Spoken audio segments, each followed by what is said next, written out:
Hello, everyone. Welcome to the Construction Record Podcast. I'm digital media editor Warren Frey, and with me today I have Craig Mitchell, principal of Blackbox Offsite Solutions. And Craig is joining us today because Buildex, well, as of right now, it's coming up. It's happened by the time you hear this, but he's got a presentation about prefab, and I wanted to have him tell us what exactly is going to be in this presentation now that it's already happened. So take it away, Craig. What are you going to talk about at Buildex? Yeah, no, I appreciate that. Thanks, Warren. And really, the title of the presentation is really the state of prefabrication in Canada, and it's really just a market review of mass timber, panelization, and modular construction, primarily wood frame, but I'll touch on other structural methods as well. But really, I mean, there's been such an interest in prefabrication and offsite construction here in Canada over the last, really the last 5 to 7 years that we've noticed a few things happening in the market that I think really needs to be brought to attention. So, what are a few of those trends that you've seen that are happening? Yeah, I mean, I think what we're seeing right now is that there's a new set of drivers around prefabrication in terms of why people are turning to prefabrication. And, I think what we're seeing is that people in either that be architects, owners, general contractors, there's such an interest in it, but a lot of the people who are interested in it don't know how to get started, or they incorrectly apply, traditional site construction methodology when they start looking at these forms of construction. And I'm here to basically dispel some of those myths. So, actually, that's another place we should go. What are those myths, and could you dispel them for me now? Yeah, no problem. I mean, good segue. And so, really, I mean, what we're talking about is, I mean, from the advantages of prefabrication. I mean, how I look at it is that, really there's sort of 5 main advantages of prefabrication, and I can break them down in terms of there's productivity drivers or productivity performance drivers. And what I mean by that is that, currently the construction industry right now, really there's been so many articles written about the lack of productivity in traditional construction, and in that productivity is actually going backwards in some ways. And it's one of the worst performing industries amongst, the industries here in North America. And so a lot of the owners are looking at, what can we do to speed up productivity? And that's where offsite construction is really getting a foothold, and more owners and architects and construction companies are looking to gain productivity. And so that's what we're really looking at. The next one is time performance drivers. And so what I'm looking at there is that really improvement of project schedules. I think there was some stat, I think McKinsey came out that, here in North America, something along the lines of over 75% of all construction projects do not meet their schedule completion date. And so, again, owners are looking at ways to improve project schedules, and by moving part of that construction method off-site into a factory-controlled environment, they got greater control over the construction methods and their certainty around that factory production, which then leads to eliminating some of the risks associated with construction. And especially, when you start looking at ROI for owners, for your, revenue generating assets, for example, rental buildings, or say hotels and motels, and even, education in terms of school dormitories, a lot of those have revenues attached to them. And so providing greater certainty around your project schedule is a huge bonus. The third one that I concentrate on is cost performance drivers. And again, just like schedule performance on construction sites, cost performance is also lacking in traditional construction. It's often commonplace that projects run over cost on their overall budgets. And so, again, moving construction into a factory delivers more cost certainty in all design decisions, especially when those decisions are made prior to construction. So allows teams to fix the pricing prior to construction. They understand their supply chain, and again, offers a lot of benefits on the cost side. And again, quality performance drivers as well would be another driver that we look at, in that, again, we've got this shortage of skilled labor that's occurring in the construction industry right now. And people talk about skilled labor, but it's also lack of site supervisors as well. And so, not only is the labor lacking, but we don't have people looking at the overall quality of what is being put in the buildings either. And again, by moving, our construction to a factory controlled environment, again, it's very much task oriented. So again, there's greater oversight within a factory in a controlled environment that someone can, with the processes, someone can oversee that work being done offsite. So again, that's definitely a driver that we're seeing, is that owners are looking for higher quality, and yet they're not seeing it when it comes to the site construction market. Last one here is sustainability. Right now with governments looking at their, reducing GHG emissions, looking at their carbon footprint, sustainability wise, we're focusing in on what we classify as whole life cycle costing. So reducing waste right from the start of a construction project all the way through to delivering or handing over the building.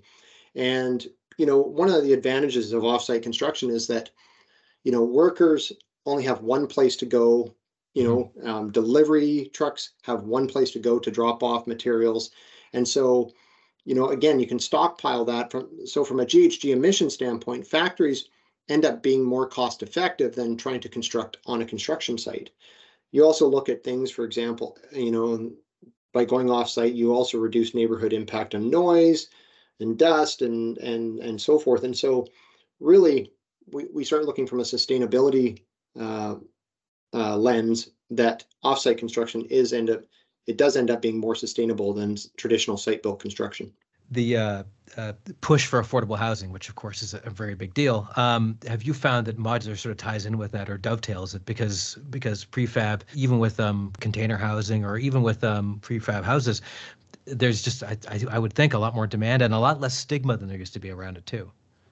Yeah, I believe so. I think there's a tremendous opportunity to use more, whether it be panelization, modular, or even mass timber, for affordable housing, especially in transitional housing and government supported housing, in that we can replicate housing and standardize housing to accelerate delivery by, again, moving that methodology offsite. So the standardization of, for example, components, materials, overall, building footprints, for example, we can start really accelerating housing by, you design once and build multiple times, for example. So you spend all this time and energy on, on the architecture and consultants of design drawings.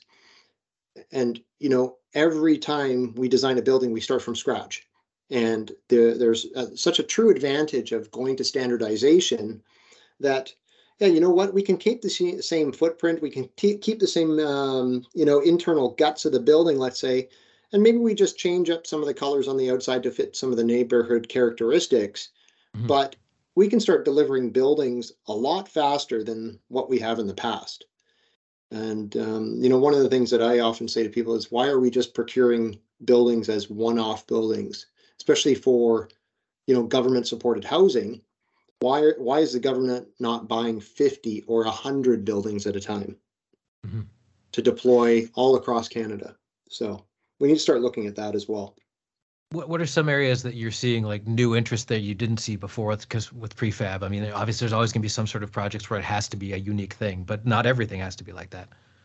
Yeah, correct. I mean, I think what we're seeing now is more acceptance toward offsite construction. I mean, I really believe has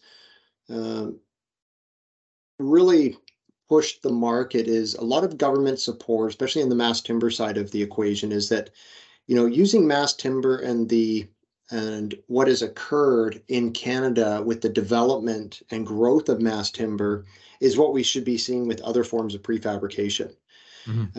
Prefabrication works in, or has worked in other countries where a government gets behind supporting an industry in its infancy and has pushed great product examples, has funded research, has made changes to the building code.